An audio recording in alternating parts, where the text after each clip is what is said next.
Hello दोस्तों, अगर आप फार्मा बैकग्राउंड से हैं तो ये वीडियो पूरी आखिरी तक देखिएगा। इसमें मैं आपको कुछ ज़रूरी बातें बताना चाहता हूँ। जैसे कि अगर आप डी फार्मा या फिर बी फार्मा कर रहे हैं,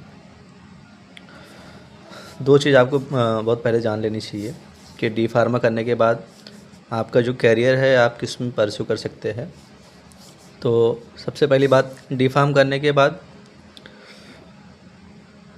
आप या तो अपना मेडिकल डाल सकते हैं और या फिर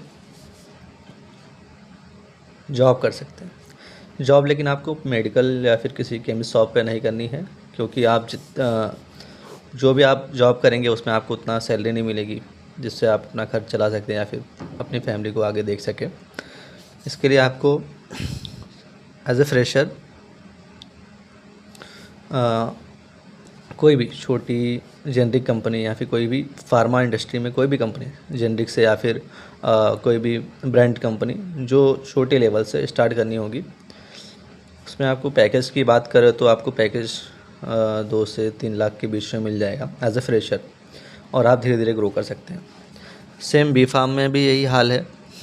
बी फार्मा करने के बाद भी आप ये चीज़ कर सकते हैं, लेकिन बी फार्म करने का एक एडवांटेज ये है कि आप फर्दर अगर एमएनसी में ट्राई करना चाहेंगे तो आप कर सकते हैं, और एम फार्म करने के बाद आप एक और चीज़ कर सकते हैं। उसके बाद आप क्वालिटी कंट्रोल में जा सकते हैं या फिर रेगुलेटरी अफेयर्स में जा सकते हैं या फिर रिसर्च में जा सकते हैं। वहाँ पे हाई अमाउंट पेइंग जॉब मिलती है जिससे आप अपना देख सकते हैं आगे।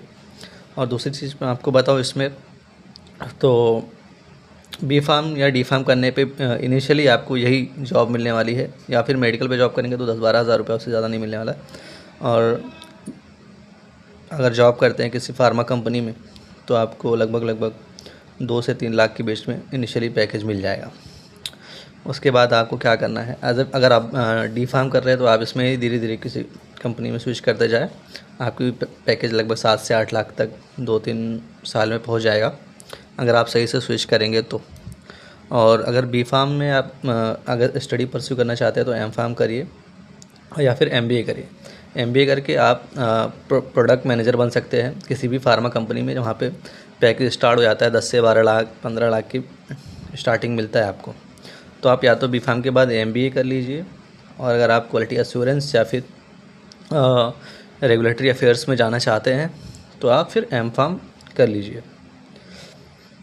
और लास्ट चीज़ जो आपको मैं बताना चाहूँगा और वो है कि आप ट्रेनिंग में कैसे जा सकते हैं, क्योंकि फार्मा में ट्रेनिंग बैकग्राउंड ट्रेनिंग की बहुत ज़रूरत होती है।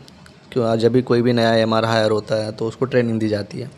तो ट्रेनिंग देने के लिए एक ट्रेनर होता है हर कंपनी में, वो चाहे मैनकाइंड हो या फिर चाहे सिप्ला हो या फिर कोई भी कंपनी हो, सब में एक ट्रेनर होता है। तो ट्रेनर की जॉब के लिए आप बी फार्म करिए, एम फार्म करिए 1-2 साल एज ए एमआर या फिर कहीं पे भी रेगुलेटरी अफेयर्स में या फिर कुछ भी काम करिए। उसके बाद आप इसके लिए भी अप्लाई कर सकते हैं। इसके भी 10 से 12 लाख से पैकेज स्टार्ट हो जाते हैं। तो है, अपॉर्चुनिटीज़ है। अगर आप अभी भी बी फार्म डी फार्म करना चाहते हैं तो कर सकते हैं, लेकिन आप ये बहुत मत सोचिए कि आपको initially D pharm B pharm करने के बाद 4-5 लाख का पैकेज लग जाएगा, 30 से 35 हज़ार रुपये कमाने लग जाएंगे। तो ऐसा नहीं है। तो आप शुरू कर सकते हैं, और अगर आपको इन्फॉर्मेशन अच्छी लगी तो आप मुझे फॉलो करिए आगे भी कैरियर गाइडेंस के लिए, या फिर मैसेज करिए, मैं आपको रिप्लाई दूँगा।